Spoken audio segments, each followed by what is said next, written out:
Tapi bab berikutnya, babu fadlil kabir, bab tentang keutamaan orang tua. Orang tua.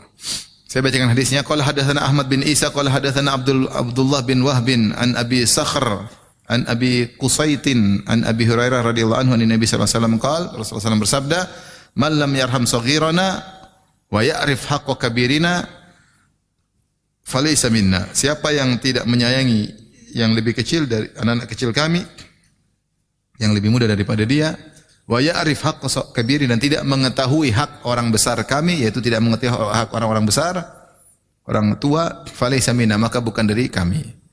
Hadis berikutnya, qala hadatsana Ali qala hadatsana Sufyan qala hadatsana Ibnu Jurayj an Ubaidillah bin Amir an Abdullah bin Amr bin Al-As yablughu bihi an-nabiy sallallahu alaihi wasallam qala, Nabi bersabda dari hadis Abdullah bin Amr bin Al-As radhiyallahu anhuma, "Man lam yarham saghirana wa ya'rif haqqa kabirina falaysa minna." Maknanya sama, siapa yang tidak merahmati yang kecil dan tidak mengetahui hak yang besar, maka bukan dari kami.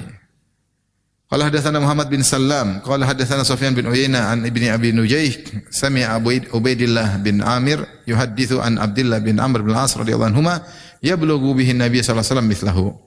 Imam Bukhari berkata rahimahullah, qala hadatsana Abdah an Muhammad bin Ishaq an Amr bin Shu'aib an Abi an jaddihi qala qala Rasulullah sallam, "Laisa minna man lam ya'rif haqqa kabirina wa yarham saghirana." Bukan dari golongan kami orang yang tidak mengenal hak orang tua dan tidak sayang kepada anak kecil. Imam Bukhari berkata rahimahullah, qala hadatsana Mahmud qala hadatsana Yazid bin Harun qala akhbarana Al-Walid bin Jamil anil Qasim bin Abdurrahman an Abi Umamah, dari hadis Abu Umamah radhiyallahu anhu, anna Rasulullah sallallahu alaihi wasallam bersabda, "Man lam yarham saghirana wa yujilla kabirana falaysa minna." Siapa yang tidak sayang kepada anak-anak dan tidak memuliakan yang tua, maka bukan dari golongan kami. Di sini pembahasan adab yang sangat mulia, yaitu hormat kepada yang tua. Sayang kepada yang kecil, hormat kepada yang tua. Ini dan fokusnya tentang menghormati yang tua. Orang tua punya hak dan terkadang terkumpul pada dirinya beberapa hak. Seperti orang tua tersebut, dia sebagai seorang tua yang muslim, dia punya hak untuk kita hormati, untuk kita sayang, untuk kita perhatian, untuk kita kedepankan seorang tua muslim. Apalagi kalau orang tua tersebut punya hubungan kerabat dengan kita, entah kakek kita, entah apalagi bapak kita, apalagi ternyata om kita, atau ada hubungan tetangga kita, atau ternyata orang tua tersebut ternyata orang alim yang lebih dahulu berdakwah, yang lebih dahulu menuntut ilmu, yang lebih dahulu salat daripada kita, yang lebih dahulu mengajarkan Islam kepada masyarakat. Ya, ini terkumpul lagi pada dia beberapa hak. Seandainya dia bukan bapak kita, seandainya dia bukan tetangga kita, seandainya dia bukan kerabat kita, seandainya dia bukan ustadz kita, seandainya dia bukan orang alim, hanya seorang muslim, harus kita hormati. Apatah lagi terkumpul pada dia hak-hak yang lain.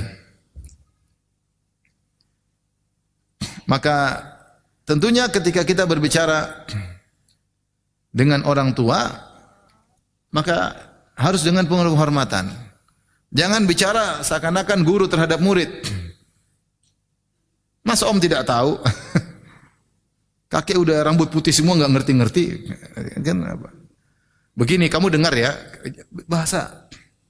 Dulu ada kawan-kawan sering kumpul di antara, nanti ada dai. Ada satu orang dai, ya. Dia pintar, cuma dia kalau ngomong seperti ngajarin, jadi orang nggak betah sama dia.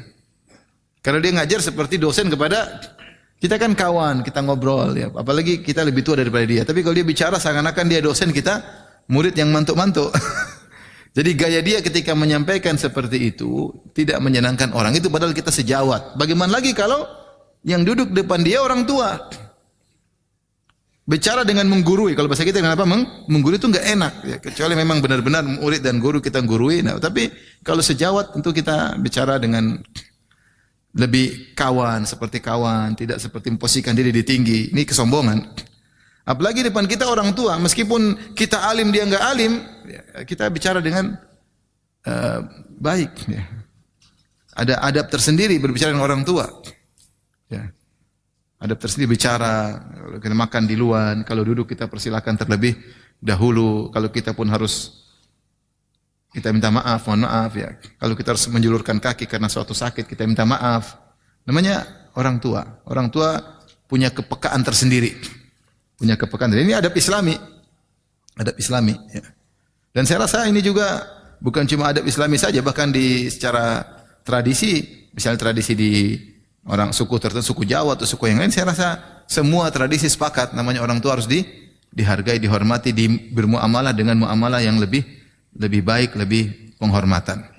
Dan Rasulullah SAW menyebutkan dalam hadis, "Man ahabba an yuzahzaha 'anil nar wa udkhilal jannata falta'tihi maniyatuhu wa huwa yu'minu billahi wal yawmil akhir wal ya'ti ila nasi alladhi yuhibbu an yu'ta ilaih."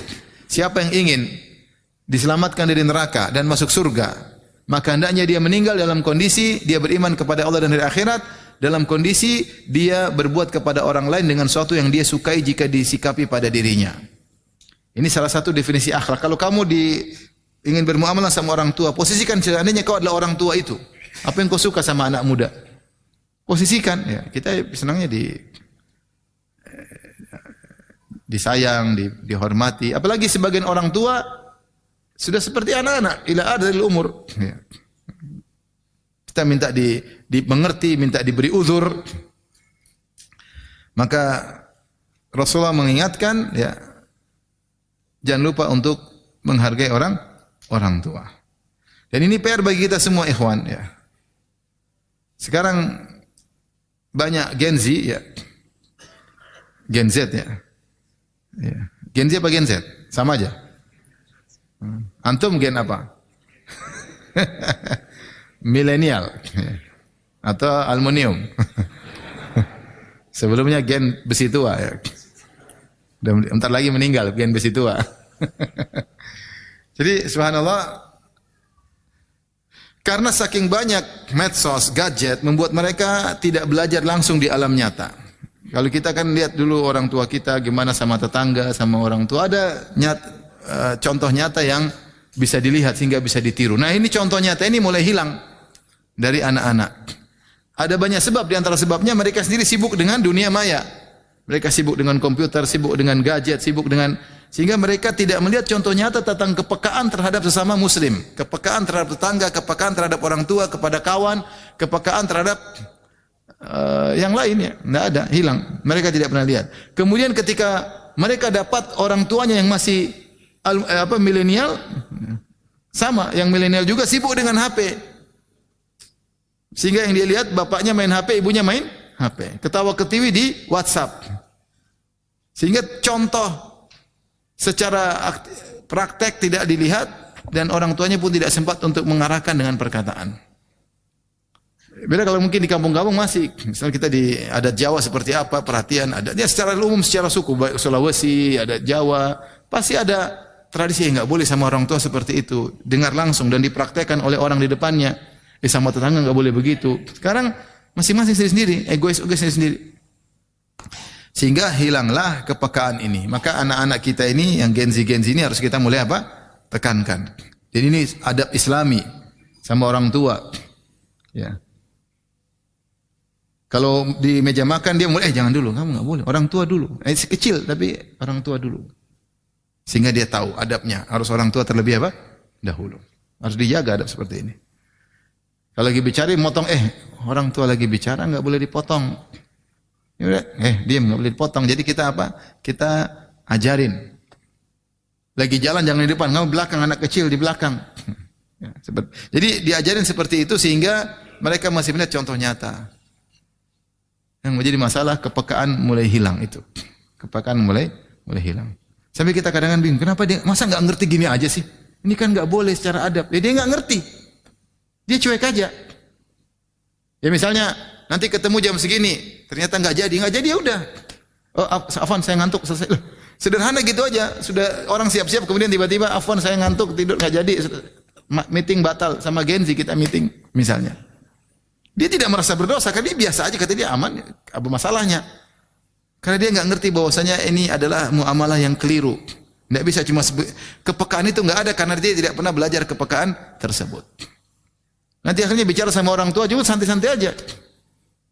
Tidak ada hormat sama orang tua, tidak ada perhatian sama orang tua, tidak ada memberi uzur kepada orang tua, ya. Maka ini harus kita perhatikan, jangan sampai anak-anak akhirnya tidak peka kepada orang tua. Maka di sini Rasulullah SAW ya, mengatakan laisa minna man lam yarham saghirana wa lam ya'rif haqqa kabirina. Bukan dari golongan kami orang yang tidak sayang kepada anak-anak dan tidak mengenal hak orang tua kami. Berarti menunjukkan orang tua itu punya hak-hak. Hak orang tua apa saja yang harus kita tahu ya, dihormati, disayangi, dikedepankan, didahulukan. Kalau berbicara dia yang berbicara terlebih dahulu. Dia yang memimpin majelis, ya, orang tua. Ya. Karena tidak punya adab akhirnya nyelonong, motong. Nah, ini yang bikin heboh ya. Bikin heboh. Diberi uzur orang tua, kan orang tua terkadang seperti anak-anak lagi, sensi ya dan macam-macam. Akhirnya anak muda bilang, ya, orang tua juga harus tahu hak anak muda. Ya, tapi yang harus lebih memberi uzur adalah anak muda kepada orang tua. Orang tua kalau sudah tua, sudah kemampuannya sudah menurun, daya berpikirnya sudah lambat, ya. Omongnya sudah terbata-bata, jalannya sudah pelan, ya. Tidak bisa aktif seperti dahulu. Ya, mereka-mereka yang lebih hendaknya diperhatikan. Taib, demikian saja mungkin ikhwan dan akhwat yang dirahmati Allah Subhanahu wa taala. Insyaallah kita lanjutkan pada pertemuan berikutnya masih tentang orang tua. Wallahu taala alam bisawab. Wabillahi taufiq. Assalamualaikum warahmatullahi wabarakatuh.